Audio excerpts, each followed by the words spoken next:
بسم الله الرحمن الرحيم. Assalamualaikum warahmatullahi wabarakatuh. Alhamdulillahi rabbil alamin. Wassalatu wassalamu ala sayyidina Muhammad wa ala alihi wa ashabihi ajmain, amma ba'du. Jamaah setia channel Tunku Muhammad Zubir, pada kesempatan ini saya akan membagikan satu doa untuk menghilangkan kefakiran. Mudah-mudahan doa tersebut menjadilah amalan tambahan buat pribadi kita sendiri.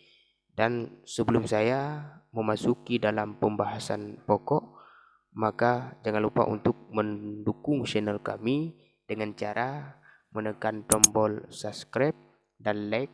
Mudah-mudahan menjadilah amalan tambahan dan Anda menjadilah orang yang senantiasa menyukai tentang agama dan kebaikan-kebaikan agama.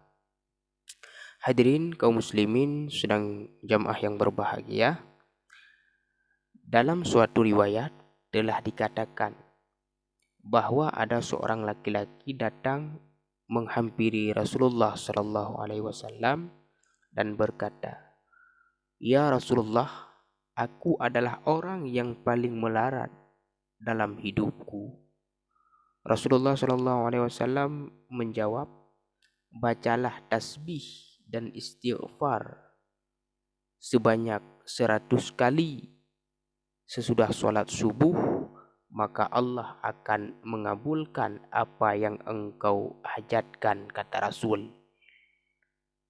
Berikut doa yang dianjurkan dan diperintahkan oleh Rasulullah kepada laki-laki yang meminta doa supaya dia mendapatkan harta dan terbebas daripada kefakiran yang dia rasakan.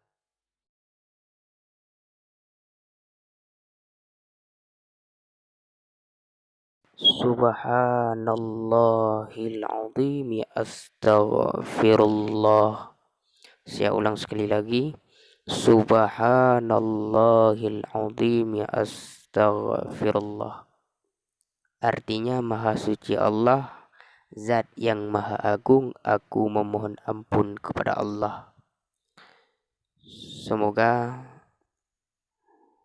kita semua dijauhkan oleh Allah Subhanahu wa taala daripada kefakiran yang menimpa kita dengan berkat kita membaca doa tadi.